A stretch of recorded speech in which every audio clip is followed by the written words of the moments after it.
Election commission جو depend کرتا ہے وہ جو آر او فارم 45 بھیجتا ہے اسی پہ ڈیپینڈ کرتا ہے نا. چیف الیکشن کمیشن یا الیکشن کمیشن خود تو گراؤنڈ میں نہیں ہوتا ہے, تو وہ ڈیپینڈ کرتا ہے کہ جو فارم 45 ہے جو وہ بھیجتا ہے الیکشن کمیشن کو, اسی پہ الیکشن کمیشن آگے جاتا ہے.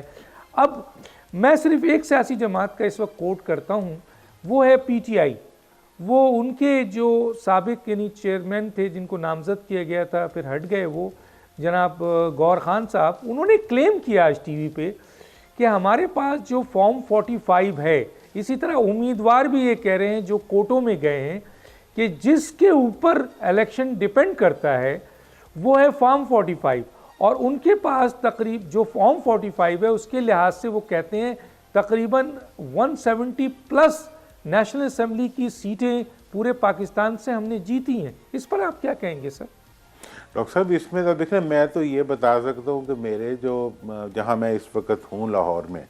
وہاں پہ جو کینڈیڈیٹ تھے ان کے پاس وہ کہہ رہے ہیں کہ ہمارے پاس سارے فارم 45 موجود ہیں, حتیٰ کہ جو بہاولپور سے مجھے رپورٹ ملی ہے اس میں بھی فارم 45 سب کے پاس موجود ہیں. اگر اس میں یہ اینگل دیکھیں تو یہ اینگل انٹرسٹنگ ہے کہ فیلڈ کے اندر موجود الیکشن کمیشن کے عملے نے عوام کی دباؤ کی وجہ سے یا اپنی ذمہ داری کی وجہ سے انہوں نے وہ تمام فارمز جو ہیں جن کا گور صاحب نے ذکر کیا ہے وہ دیے ہیں امیدواروں کے نمائندوں کو, اور وہ ان کے پاس موجود ہیں, وہ دکھا رہے ہیں, انہوں نے واٹس ایپ شیئر کیے ہوئے کہ ان تمام کو جب اکٹھا کیا جاتا ہے تو وہ جیت رہے ہیں, جبکہ رزلٹ جو الیکشن کمیشن نے اناؤنس کیا اس میں وہ ہار گئے ہیں.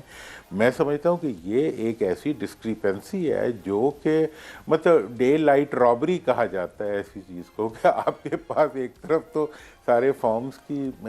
شکل میں رزلٹ موجود ہے, دوسری طرف جو اناؤنسمنٹ ہو رہی ہے اس میں آپ دھس مار رہے ہیں اور آپ کسی اور کو اناؤنس کر رہے ہیں. تو یہ دس از سیڈ.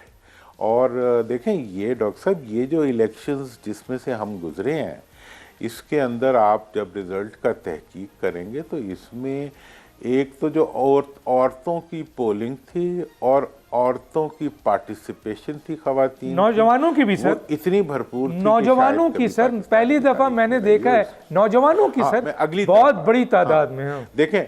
ہاں, اور سر اس میں ایک میں یہ اسپیسیفکلی نوجوانوں کی جو بات ہے وہ تو ایک بہت ایسی بات ہے جو بہت ڈسکس بھی ہوئی ہے, لیکن جو چیز ڈسکس نہیں ہوئی وہ خواتین کے ووٹ کی معاملات ہے کہ اس دفعہ آپ جب تحقیق کریں گے اپنے نمائندوں کے ذریعے کہ پولنگ سٹیشن جو خواتین کے تھے اس میں ووٹنگ ریشو کیا رہی اور مردوں میں کیا رہی, تو اس لیے اس وقت جب کہ اس ملک کی 50% پاپولیشن نے مکمل یکسوئی کے ساتھ جو ہے وہ اپنا ووٹ ڈالا ہے اور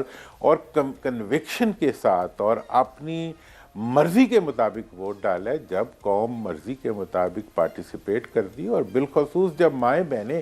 کسی ایشو کے اوپر کھڑی ہو جائیں اور نوجوان جب کسی ایشو پہ کھڑے ہو جائیں تو کوئی بھی دانش مند جو انتظامیہ ہوتی ہے وہ ان کے مقابلے میں اس قسم کے اقدامات نہیں کرتی